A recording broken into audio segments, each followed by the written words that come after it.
Chapitre 67, nous voilà.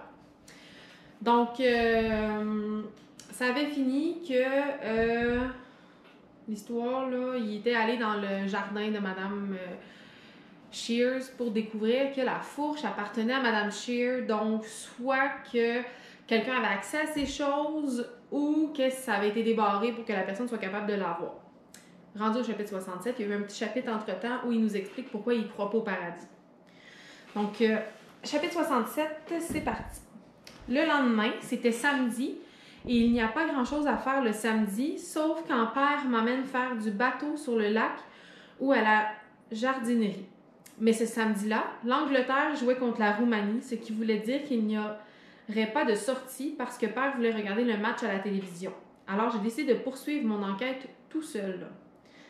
J'ai décidé d'aller demander aux autres gens de notre rue s'il avait vu quelqu'un tuer Wellington ou s'il avait remarqué quelque chose d'insolite dans la rue jeudi soir. Donc, ici, beaucoup d'indices de temps qu'on vient de comprendre. Donc, jeudi soir, on comprend que c'est probablement à ce moment-là que le chien a été tué. Puis là, tu sais, jeudi soir, il a été tué. Lui, il l'a découvert à minuit, donc minuit vendredi. Après ça, il a été ramené, puis ça a été comme super long. Il est arrivé vers 2h, il a mangé, il a joué à son ordinateur, puis le lendemain, il est allé à l'école. Donc, le lendemain, c'était un vendredi. Puis là, on est le lendemain, paf, on arrive samedi. Voilà. D'habitude, je ne parle pas aux étrangers. Je n'aime pas parler aux étrangers. Ce n'est pas tellement à cause du danger étranger. Puis là, en plus, il l'a mis comme en gras. On dirait vraiment que les choses qui se fait dire souvent, il les met en gras. Donc, tu sais, une fausse alerte. C'est comme un genre de thème qui existe, qui est comme, tu sais, important, danger étranger. Fait qu'il les met comme en gras ou en surligné pour qu'on les voit bien. Donc, c'est pas tellement à cause du danger étranger dont on nous parle à l'école. Quand un homme bizarre vous offre des bonbons ou vous propose de faire un tour en voiture parce qu'il veut avoir des relations sexuelles avec vous, ça ne m'inquiète pas. Si un homme bizarre me touche, je le frapperai. Et je peux frapper très fort. Par exemple, quand je donnais un coup de poing à Sarah parce qu'elle m'avait tiré les cheveux, je l'ai assommée. Elle avait une commotion cérébrale et on a dû l'emmener au service des urgences de l'hôpital. On se souvient qu'un petit peu plus tôt, là, justement, Siobhan a dit, tu frappes pas Sarah. Peu importe ce qui se passe, tu la frappes pas, tu vas voir un membre du personnel. Bon, on comprend pourquoi. En plus, j'ai toujours mon couteau de l'armée suisse dans ma poche et avec sa lame-ci, je peux couper les doigts de quelqu'un. Je n'aime pas les étrangers parce que je n'aime pas les gens que je n'ai jamais vus. J'ai du mal à les comprendre. C'est comme en France, là où on allait camper des fois pendant les vacances, quand mère était vivante. Je détestais ça parce que je ne comprenais pas ce que les gens disaient dans les magasins, au restaurant ou à la plage et ça me faisait peur. Là, ici, en contexte, on ne comprend pas trop pourquoi qu'en France, ils ne comprenaient pas ce que les gens disent. Là, il faut qu'on se questionne un petit peu plus, puis on comprend, surtout en regardant à l'arrière ici, que c'est traduit de l'anglais, il est en Angleterre, donc on comprend que dans la version originale, Christopher, il parle en anglais, en France, il doit parler en français, donc il ne comprend rien, puis ça lui fait peur. Je mets longtemps à m'habituer aux gens que je ne connais pas. Par exemple, quand il y a un nouveau membre du personnel à l'école, j'attends des semaines et des semaines avant de lui parler. D'abord, je l'observe jusqu'à ce que je sois sûre qu'il n'est pas dangereux. Puis, je lui pose des questions sur lui. Je lui demande s'il a des animaux domestiques, quelle est sa couleur préférée, ce qu'il sait des missions spatiales Apollo, et je lui fais dessiner le plan de sa maison, et je lui demande quelle voiture il a, et comme ça, je le connais. C'est des choses assez bizarres qu'il demande aux gens. Tu sais, c'est quoi ta couleur préférée? Fais-moi un plan de ta maison. C'est quoi ton auto? C'est des animaux, mais on comprend qu'il lui demande beaucoup des choses qu'il aime. Fait que ça lui permet de connaître les gens. Alors, ça m'est égal d'être dans la même pièce que lui et je n'ai donc pas besoin de le surveiller tout le temps. Donc, c'était courageux de parler à d'autres gens de notre rue, mais il faut être courageux pour faire une enquête, alors je n'avais pas le choix. J'ai commencé à faire un plan de notre partie de la rue. Elle s'appelle Randolph Street et ça a donné ça. Fait que là, il a fait comme un petit dessin ici où on voit sa maison, puis on voit la maison de Madame Shears. Ensuite, il dit, puis j'ai vérifié que j'avais bien mon couteau de l'armée suisse dans ma poche. Je suis sortie et j'ai frappé à la porte du numéro 40 qui se trouve en face de chez Madame Shears. Ce qui veut dire que c'était eux qui avaient le plus de chances d'avoir vu quelque chose. Les gens qui habitent au numéro 40 s'appellent Thompson. Monsieur Thompson a ouvert la porte. Il portait un t-shirt avec une inscription « La bière aide les moches à faire l'amour depuis 2000 ans ».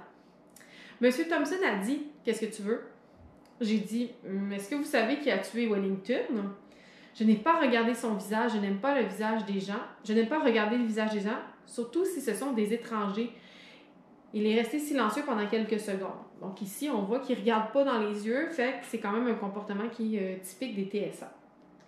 Puis il a dit « Qui es-tu? » J'ai dit « Je suis Christopher Boone, du numéro 36, et je vous connais, vous êtes M. Thompson. » Il a dit « Je suis son frère. » J'ai dit « Est-ce que vous savez qui a tué Wellington? » Il a dit « C'est qui Wellington? » J'ai dit le chien de Mme Shear, la dame du numéro 41. Il a dit « Quelqu'un a tué son chien? » J'ai dit « Oui, avec une fourche. » Il a dit « Seigneur. » J'ai dit « Une fourche de jardin, parce qu'il faut être précis quand on interroge un témoin. » Puis j'ai dit « Vous savez qui l'a tué? » Il a dit « Je n'en ai pas la moindre idée. » J'ai dit « Est-ce que vous avez remarqué quelque chose de suspect jeudi soir? » Il a dit « Écoute mon vieux, tu crois vraiment que c'est une bonne idée d'aller poser des questions comme ça? » J'ai dit « Oui, parce que je veux découvrir qui a tué Wellington, j'ai écrit un livre là-dessus. » Il a dit « J'étais à Colchester jeudi. Tu t'es trompé d'adresse, mon gars. » J'ai dit « Merci » et je suis partie. Personne n'a répondu au numéro 42. J'avais déjà vu les gens qui habitaient au numéro 44, mais je ne savais pas comment ils s'appelaient. C'était des Noirs. Il y avait un monsieur et une dame avec 2 enfants, un garçon et une fille. C'est la dame qui a ouvert. Elle portait des bottes qui ressemblaient à des bottes de l'armée et elle avait 5 bracelets de métal de couleur argentée au poignet. Ils cliquetaient. Elle a dit « Ah, tu es Christopher, c'est bien ça? » J'ai dit que oui et je lui ai demandé si elle savait qui avait tué Wellington. Elle savait qui était Wellington, alors je n'ai pas eu à le lui expliquer et on lui avait dit qu'il avait été tué. Je lui ai demandé si elle avait vu quelque chose de suspect jeudi soir, quelque chose qui pourrait être un indice. Elle a dit quel genre de choses. J'ai dit des étrangers par exemple ou un bruit de dispute, mais elle a dit que non. Alors j'ai décidé de faire ce qu'on appelle changer de tactique, en italique, et je lui ai demandé si elle connaissait quelqu'un qui pourrait avoir envie de faire de la peine à Mme Shear. Elle a dit « Tu devrais peut-être poser la question à ton père. » J'ai expliqué que je ne pouvais pas faire ça. Cette enquête était un secret parce qu'il m'avait dit de ne pas m'occuper des affaires des autres. Elle a dit « Il n'a peut-être pas tort, Christopher. » J'ai dit « Alors, vous ne voyez rien qui pourrait être un indice? » Elle a dit non, puis elle a dit « Fais quand même attention, jeune homme. » J'ai dit que je ferais attention, puis j'ai dit merci de m'avoir aidé en répondant à mes questions et je suis allée au numéro 43, la maison qui se trouve à côté de celle de Mme Shear. Les gens qui habitent au numéro 43 sont M. Wise et la mère de M. Wise. Elle est dans une chaise roulante, alors il vit avec elle pour pouvoir l'emmener dans les magasins et la conduire où elle veut. C'est M. Wise qui a ouvert la porte. Il sentait drôlement une odeur de vieux biscuits et de popcorn avarié, comme quand on ne s'est pas lavé depuis très longtemps. Jason de l'école sent comme ça parce que sa famille est pauvre. J'ai demandé à M. Wise s'il savait qui avait tué Wellington dans la nuit de jeudi. Il a dit « Merde alors, ils les prennent au berceau à la police. » Disant que les prennent au berceau, ça veut dire qu'il est jeune pour être policier, tu sais. Et il a ri. Je n'aime pas que les gens se moquent de moi, alors je me suis retournée et je suis partie. Je n'ai pas frappé à la porte du numéro 38. C'est la maison à côté de la nôtre. Les gens qui y habitent se droguent et père dit que je ne dois pas leur parler, alors je ne leur parle pas. Ils écoutent de la musique très fort la nuit et des fois, ils me font peur quand je les vois dans la rue. En plus, ce n'est pas vraiment leur maison. Alors, j'ai remarqué que la vieille dame qui habite au numéro 39 en face de chez Mme Shear était dans son jardin, devant la maison, en train de tailler sa haie avec un taillet électrique. Elle s'appelle Mme Alexander. Elle a un chien, un Teckole. Je me suis dit que c'était sûrement quelqu'un de bien puisqu'elle aime les chiens. Mais le chien n'était pas avec elle dans le jardin, il était à l'intérieur de la maison. Madame Alexander portait un jeans et des baskets. Ce n'est pas ce que les vieilles personnes portent d'habitude. Il y avait de la boue sur son jeans et ses baskets. Les baskets étaient des New Balance. Les lacets étaient rouges. Je me suis dirigée vers Madame Alexander et j'ai dit « Vous savez que Wellington s'est fait tuer? » Elle a arrêté le taillet électrique et a dit « Excuse-moi, pourrais-tu répéter? Je suis un peu sourde. » Alors j'ai dit « Vous savez que Wellington s'est fait tuer? » Et elle a dit « Je l'ai appris hier. C'est terrible. Terrible. » J'ai dit « Est-ce que vous savez qui l'a tué? » Elle a répondu « Non. » J'ai dit « Il y a forcément quelqu'un qui le sait parce que celui qui a tué Wellington sait qu'il a tué Wellington.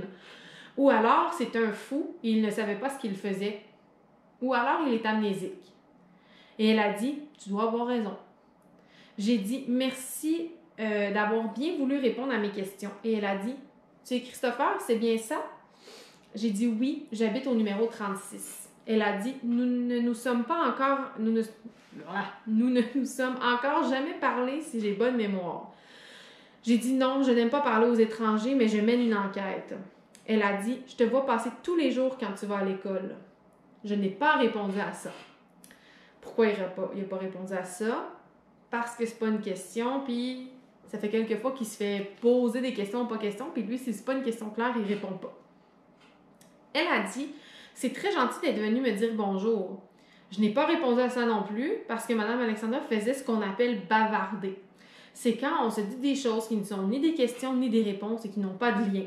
Alors elle a dit, même si c'est seulement pour les besoins de ton enquête. J'ai dit merci, encore une fois. J'allais faire demi-tour et m'en aller quand elle a dit, j'ai un petit-fils de ton âge.